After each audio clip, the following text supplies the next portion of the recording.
Hello दोस्तों, स्वागत है आपका फिर से हमारे एक नए वीडियो में। दोस्तों आज हम लोग बात करने वाले हैं कि क्लास 9th के मैथ प्रश्नावली 1.1 के सवालों के बारे में। दोस्तों आप हम लोग प्रश्नावली 1.1 के सभी सवालों को हम लोग हल करेंगे। जो यहाँ से यहाँ तक आपको दिख रहा है, पूरे सवाल को हम लोग हल करेंगे। आप लोग एकदम आसान तरीके से समझ जाएंगे। दोस्तों मैं आशा करता हूँ बहुत ही आसान तरीके से आप लोगों को मैं एक्सप्लेन करूँगा। तो चलिए दोस्तों, हमें पहला सवाल यहाँ पर दिया गया है, क्या शून्य एक परिमेय संख्या है। पहला ही हमें एक पहले सवाल में ही हमें यहाँ तक पूछ दिया है, यहाँ पर क्वेश्चन मार्क है, यहाँ मतलब यहाँ तक एक क्वेश्चन पूरा हो गया। ये पूछा है कि क्या शून्य एक परिमेय संख्या है। तो चलिए दोस्तों इसको विस्तार से हम लोग समझते हैं। दोस्तों ये परिमेय संख्या क्या होती है, पहले हम लोग इसको समझते हैं। दोस्तों मान लीजिए कोई भी संख्या है, कोई भी संख्या को यदि हम किसी संख्या को यदि हम p/q के यानी कि p/q यानी कि अंश और हर में लिख सकते हैं, वह संख्या परिमेय संख्या कहलाती है। ऊपर का जो दोस्तों होता है वह अंश कहलाता है और नीचे का संख्या हर कहलाती है। दोस्तों यदि कोई भी संख्या है उसको हम p/q यानी अंश बटा और हर के रूप में लिख सकते हैं, तो वह परिमेय संख्या कहलाती है। तो दोस्तों यही हमसे पूछा है कि क्या शून्य यानी कि यह जीरो क्या परिमेय संख्या है। तो दोस्तों हम लोग जानते हैं कि किसी संख्या, मान लीजिए यहाँ पर 1 लिखा हो, 2 लिखा हो या फिर 32 लिखा हो, 23 लिखा हो। दोस्तों कोई भी संख्या लिखी है उसके बट्टे में हम लोग 1 लिख सकते हैं। उसके बट्टे में 1 रहता है ऑलरेडी से, वो लिखा हो चाहे ना लिखा हो, उसके बट्टे में 1 रहता है। तो दोस्तों यहाँ हमसे पूछा है क्या शून्य एक परिमेय संख्या है। तो मान लीजिए शून्य इसने बोला है तो हमने शून्य लिख दिया। तो दोस्तों जैसा कि हम यहाँ पर पता है कि कोई भी संख्या लिखी हो तो उसके बट्टे में हम 1 लिख सकते हैं, उससे कोई भी फर्क नहीं पड़ेगा। क्योंकि दोस्तों हम लोग देख सकते हैं 23 1 का 23 में भाग करेंगे तो 23 ही आएगा ना। 1 का पहाड़ा कितनी बार भी पढ़ेंगे, गुणा करेंगे तो वो भी इतनी ही संख्या आएगी, कोई फ़र्क नहीं पड़ेगा। इसीलिए हम किसी भी संख्या के बट्टे में 1 लिख सकते हैं, कोई भी फ़र्क उस संख्या के संख्यात्मक रूप में नहीं पड़ता। तो दोस्तों यहाँ पर भी हमें बोला है 0, तो 0 के बट्टे में भी हम लोग लिख सकते हैं कि 1, यानी कि तभी भी हमें 0 ही मिलेगा। 0 में 1 के भाग देने पर तो हमें 0 ही प्राप्त होगा, एक शून्य या शून्य ही तो होता है। तो दोस्तों इसलिए 0 भी एक परिमेय संख्या है। क्योंकि दोस्तों यह देख सकते हैं आप p/q के रूप में लिखी हुई है। ये p मान लीजिए अंश है, इसका 0 अंश है और 1 हर है। तो दोस्तों यह परिमेय संख्या हुई कि नहीं हुई। तो दोस्तों इसी प्रकार हमें इसका आंसर पता चल गया है इस पहले क्वेश्चन का। इस पहले क्वेश्चन यानी कि क्या शून्य एक परिमेय संख्या है, तो हम लिखेंगे हाँ, यानी कि हाँ। आप लोग लिख देंगे वहाँ पर हाँ शून्य एक परिमेय संख्या है। फिर आप और दोस्तों क्या इसे आप p/q के रूप में लिख सकते हैं, यह भी देखिए पूछ दिया है।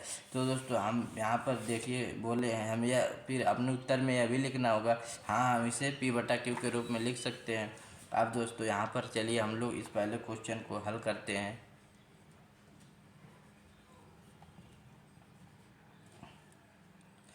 हम लोग लिखेंगे हाँ शून्य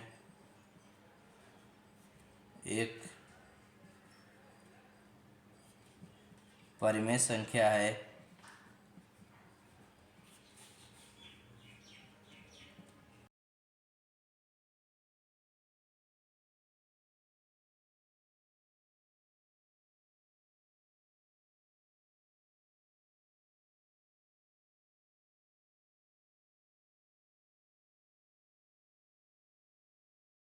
p/q के रूप में लिख सकते हैं। तो और यहाँ पर हमें एक शर्त दे दिया है जहाँ p और q पूर्णांक है और q 0 के बराबर नहीं है। इसका मतलब दोस्तों मान लीजिए कोई, इसका मतलब जो है दोस्तों इतने के बराबर नहीं है। इसका मतलब होता है बराबर है और इसका मतलब होता है बराबर नहीं है। तो दोस्तों यहाँ पर वही हमसे पूछा है कि q जो मतलब इसका हर है, q का मतलब यही होता है, q का मतलब इसका हर 0 के बराबर नहीं होना चाहिए। तो दोस्तों यहाँ पर देख सकते हैं क्या इसका हर 0 है, नहीं इसका हर 1 है। यानी कि ये पहला क्वेश्चन का आंसर यही है। यहाँ पर लोग लिख देंगे कि हाँ शून्य एक परिमेय संख्या है और इसे हम p/q के रूप में लिख सकते हैं। और ये कंडीशन जो दिया है कि p/q के 0 के बराबर नहीं, तो q का इसका q 0 के बराबर है ही कहाँ, इसका हर तो 1 है, यानी कि q बराबर 1 है, यानी कि 0 नहीं है। इसका आंसर हो गया। तो चलिए दोस्तों अब दूसरा क्वेश्चन हम लोग देखते हैं। दूसरा क्वेश्चन हमें यहाँ पर दिया गया है कि 2 और 3, दूसरा क्वेश्चन दिया गया है 3 और 4 के बीच में 6 परिमेय संख्याएं ज्ञात कीजिए। पर 3 और 4 के बीच में दोस्तों हमें 6 परिमेय संख्याएं ज्ञात कर, चलिए इसको ज्ञात करने के लिए एक नियम है, उसको देखते हैं सबसे पहले। दोस्तों प्रश्नावली 1.1 का जो दूसरा क्वेश्चन है वो है कि 3 और 4 के बीच 6 परिमेय संख्या ज्ञात कीजिए। चलिए दोस्तों इसको हम लोग हल करते हैं आसान तरीके से एकदम। दोस्तों जब भी हमें किन्हीं दो संख्याओं के बीच परिमेय संख्या निकालने को बोला तो हमें एक बात सिर्फ देखना है कॉमन कि वो कितनी संख्या निकालने के लिए बोल रहा है, कितनी परिमेय संख्या, यानी कि 5 बोल रहा है, 6 बोल रहा है, 7 बोल रहा है, जो जितनी बोलता है दोस्तों, मतलब जितनी परिमेय संख्या निकालने के लिए वो बोलेगा, बस उसमें क्या करना है। आप लोग 6 मान लीजिए बोला है 6 निकालने के लिए, तो आप लोग 6 में 1 जोड़ देंगे तो कितना हो जाएगा 7। बस दोस्तों जितनी भी परिमेय संख्या आप लोग को इस ऐसे क्वेश्चन में बस एक चीज़ देखना रहता है कि कितनी परिमेय संख्या निकालने के लिए बोले उसमें 1 जोड़ दें।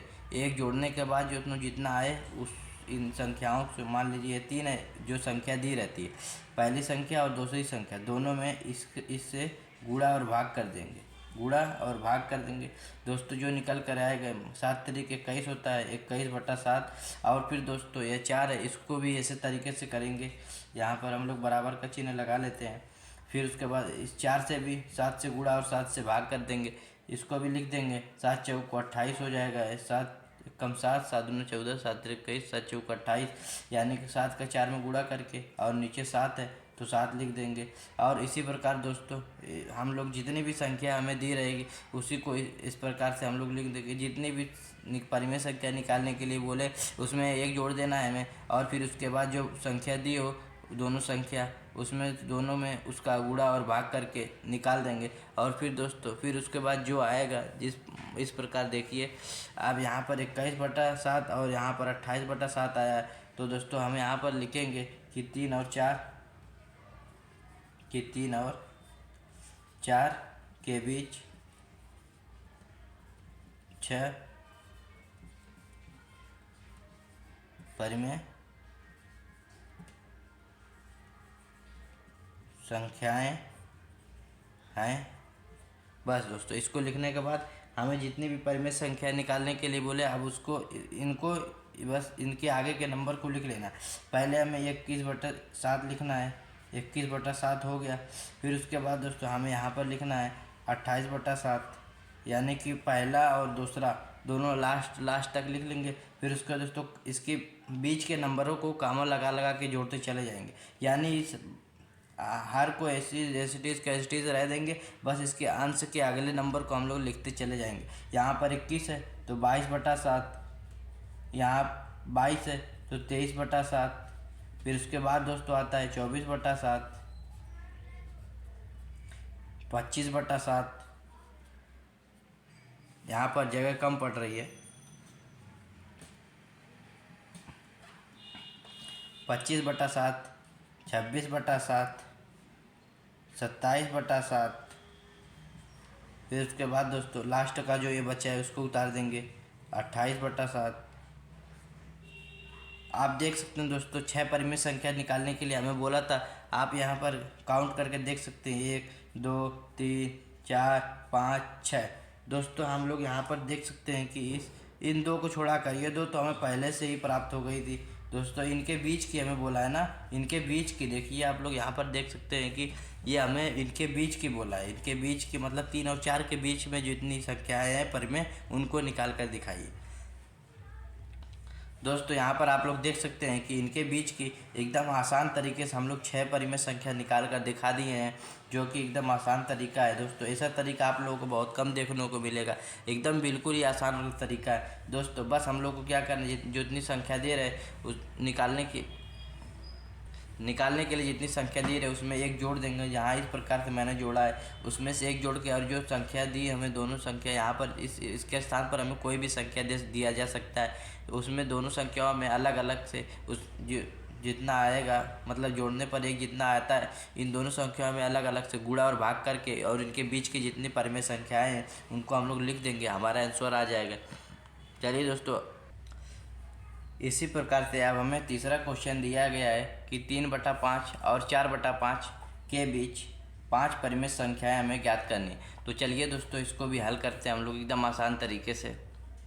दोस्तों प्रश्नावली 1.1 का तीसरा क्वेश्चन जो हमारे सामने दिया गया है, चलिए दोस्तों इसको भी हल करते हैं एकदम आसान तरीके से। तो दोस्तों हम लोग यहाँ पर देख सकते हैं कि 3/5 और 4/5 को हमें 4/5 के बीच हमें 5 परिमेय संख्या ज्ञात करना है। दोस्तों पिछले सवाल में जैसा था उसी सवाल में इस प्रकार भी इसी सवाल को इसी प्रकार करेंगे। 5 परिमेय संख्या ज्ञात करना है तो 5 में हम लोग 1 जोड़ देंगे तो इतना आएगा दोस्तों, यानी कि 6 आ गया। अब इस 6 को हम अलग अलग से पहले इसमें गुणा और भाग करेंगे, फिर इसमें गुणा और भाग करेंगे। पहले इसको करते हैं दोस्तों, 3/5 को 6 से गुणा और 6 से भी भाग करना है, यानी कि अब 6 का ऊपर गुणा कर देना, 6 कम 6, 6 दूनी 12, 6 त्रिक 18, यानी कि 6 त्रिक 18 और नीचे 6 × 6 30 हो जाएगा दोस्तों। अब इसी प्रकार दोस्तों 4/5 को भी 6 से गुणा और भाग कर देंगे। 4/5 यहाँ पर है और इसको 6 से गुणा हो गया और यहाँ पर 6 से भाग। अब इसको भी गुणा कर देंगे आपस में, 6 कम 6, 6 दूनी 12, 6 त्रिक 18, 6 चौको 24, यानी कि 24 आ जाएगा और नीचे 6 × 5 30 ही रहेगा। यहाँ पर भी दोस्तों 30 है। फिर उसके बाद दोस्तों यहाँ पर थोड़ा गड़बड़ा गया।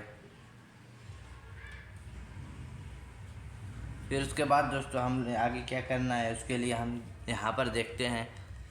यहाँ पर 4/5 और 6/6 से हम लोग गुणा किए हैं तो 24/30 आया। अब दोस्तों हमें 5 परिमेय संख्या निकालने के लिए बोला था, हम लोग क्या करेंगे, पहले इस दोनों जो संख्या गुणा करने पे आई है उनको हम लोग लिख लेंगे। पहले 18/30 लिखते हैं। फिर उसके बाद दोस्तों हमें देखना रहता है कि 18 अंश हर को नहीं देखेंगे, हर को एज इट इज छोड़ देंगे। हर यहाँ पर 30 है तो 30 को रहने देंगे। ऊपर 18 है तो 18 के अगले डिजिट को यानी 18 के अगले नंबरों को हम लोग लिखते चले जाएंगे। 19/30, 18 के बाद 19 ही आता है, 19 के बाद 20 आता है, 20/30। अब उसके बाद 21/30। फिर उसके बाद दोस्तों कामा लगा कर लिखते जाएंगे 22/30, 23/30। उसके बाद दोस्तों 24/30। चूँकि दोस्तों हमें यहाँ पर 24 आखिरी में मिल ही गया था दोस्तों, इसके आगे हम लोग लिखेंगे नहीं। और दोस्तों चूँकि आप लोग देख सकते हैं कि हमें 5 परिमेय संख्या निकालने के लिए बोला था और यहाँ पर हमें 5 परिमेय संख्या मिल भी गई है। यहाँ पर इनको काउंट नहीं करना है दोस्तों, क्योंकि इनको अगर काउंट करोगे ये तो पहले से हम लोग निकाल चुके थे, क्योंकि हमें बोला ये संख्याएं ये इन्हीं के बराबर है ना, इनको काउंट नहीं करना, क्योंकि हमें इनके बीच का बोला, इनके बीच का। मान लो इन 2 हाथ है, इस 2 हाथ के बीच में बोला है तो इन दोनों हाथ को काउंट थोड़ी करेंगे, इसलिए इनके बीच को हम लोग काउंटिंग करेंगे। तो दोस्तों यहाँ पर हम लोग देख सकते हैं कि इनको काउंट नहीं करने। यहाँ पर एक परिमेय संख्या ये हो गई और दूसरी परिमेय संख्या ये वाली हो गई। एक परिमेय संख्या ये और दूसरी परिमेय संख्या ये, तीसरी परिमेय संख्या ये और चौथी परिमेय संख्या ये, पांचवी परिमेय संख्या ये। दोस्तों आप लोग देख सकते हैं कि 1 2 3 4 5 दोस्तों आप लोग देख सकते हैं यहाँ 5 परिमेय संख्या हमें प्राप्त हो चुकी है। इसीलिए दोस्तों इसी प्रकार से आप लोग सभी परिमेय संख्या को बीच के किन्हीं 2 संख्याओं के बीच की परिमेय संख्या कितनी भी निकालने के लिए बोले आप लोग आसान तरीके से कर लेंगे। आशा करता हूँ कि आप लोगों को ये सवाल समझ में आया होगा। अब दोस्तों अगला सवाल हम लोग देखते हैं प्रश्नावली 1.1 का। दोस्तों अगला जो चौथा सवाल है प्रश्नावली 1.1 का, वो जो कि बहुत ही आसान है। बस इसमें आप लोगों को सत्य और असत्य पूछा है, आप लोगों को बस इसमें सत्य और असत्य लिख देना है। पहला क्वेश्चन हमें दिया गया है चौथे में, पहला प्रत्येक प्राकृतिक संख्या एक पूर्ण संख्या होती है, तो यह दोस्तों सत्य है। इसको हम लोग इस सत्य लिख देंगे। नीचे दिया गया दूसरा क्वेश्चन हमारे पास प्रत्येक पूर्णांक एक पूर्ण संख्या होती है, दोस्तों यह असत्य है। और तीसरा क्वेश्चन है प्रत्येक परिमेय संख्या एक पूर्ण संख्या होती है, यह भी दोस्तों असत्य है। दोस्तों प्रश्नावली 1.1 का हम लोग सभी सवाल कर चुके हैं। आशा करते हूँ आप लोगों को प्रश्नावली 1.1 का सभी क्वेश्चन आसान तरीके से समझ में आया होगा। दोस्तों यदि समझ में आया है तो वीडियो को लाइक करके चैनल को सब्सक्राइब कर दें।